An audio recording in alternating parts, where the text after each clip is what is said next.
One of my beliefs is that you should be really a good steward of what you've already kind of been given. Going out and blazing new territory is great, but if you're not taking care of what you already have, I'm not a big fan of that one. And so one of the things I would like to do is I really would like to look at the sewer issue at the village.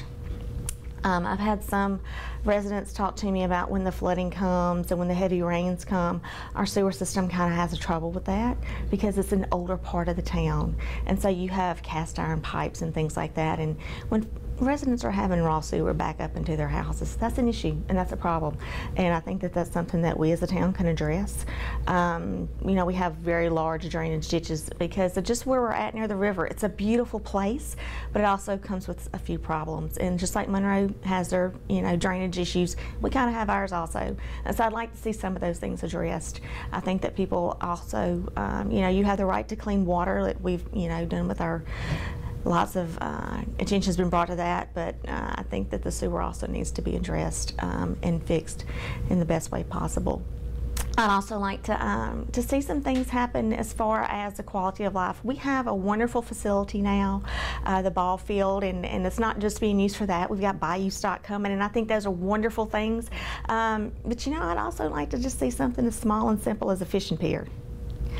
Something that, you know, you don't always have to go and drive to Black Bayou. If you just want to take an hour of your time and take your grandson or take your child out there, or a couple of kids want to go out there and wet a hook over on the river, I would like to see that utilized a little more. The river's beautiful, but not always. You can't always put a boat in, especially right now with the locks and dams and over there in Winsboro. You know, so I'd like to see that being accessed. Another thing that I like to see done, just something simple as extra street lights.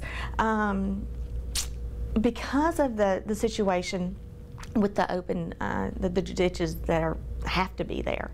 We're not always able to put sidewalks where we'd like to have sidewalks. Where I live near the Sterlington Park, it's a beautiful area, but kids are walking up and down those streets all the time, and sometimes in the evening. And I would really like to see if we could have some extra lighting over there. I know that a lot of the neighborhoods off of 165, those kids walk the streets, and it's a safe area for them because there's lots of lighting. And so I think that if we could do that for the village, it'd be wonderful, especially with all the trees that we have. It can kind of get dark in some areas, and just for safety. Just another fourth thing I would like to see happen, I would like to see something that we could work with our chief of police, which I'm sure whomever would be elected would be fine with it, and work with the council on aging to where we could get something that would be, I know it'd have to be a volunteer base, but something that we could work with, so when we have the freezes that always seem to come and the electricity goes off, or we have the flooding like that we did, something that we could work with and have a list of that we know that we've checked on all the elderly. So no one is left out. I think that if we can kind of go ahead, we have a good thing going in Sterlington. It's a great place to live. That's why everybody wants to come. Our schools are good, our quality of life is good. We don't really have a crime problem much per se. It's a good place to live. It doesn't mean that it can't be a better place. Some of that can be, you know, done with new businesses coming in, but some of it is just being a good steward and tweaking a little bit of stuff that we already have. I would say the most important thing is to support whoever gets elected mayor in their efforts to keep moving the town forward. As you know, we have some ongoing litigation. We need to come out the other end of that. The sooner the better as far as I'm concerned, but we still need to be able to keep developing infrastructure as we need it to be able to keep developing. But I'm not a big fan of fast development.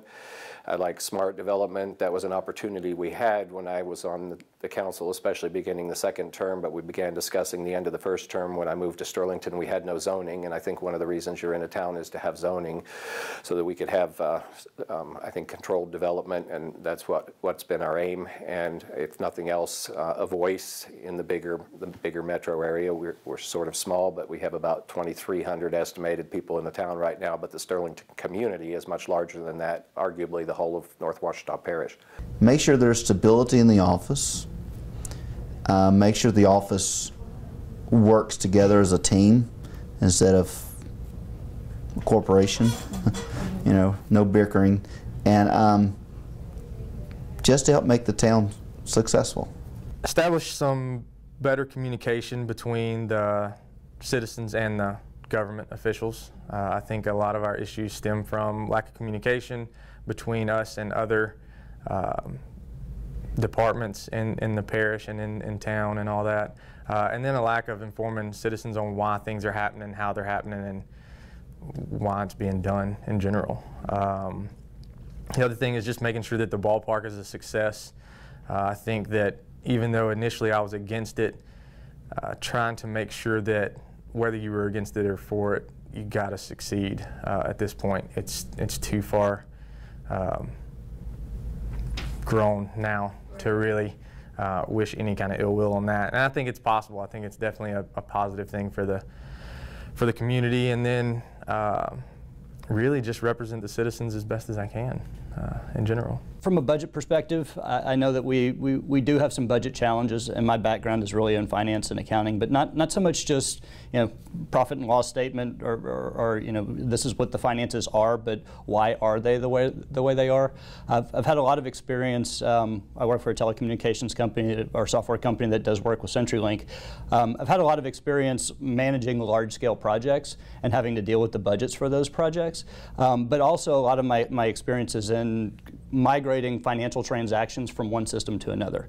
And so it's not just about looking at the financial transactions at the end, but wondering what happened, or looking and finding what happened, why certain things fell out, why they're in different accounts.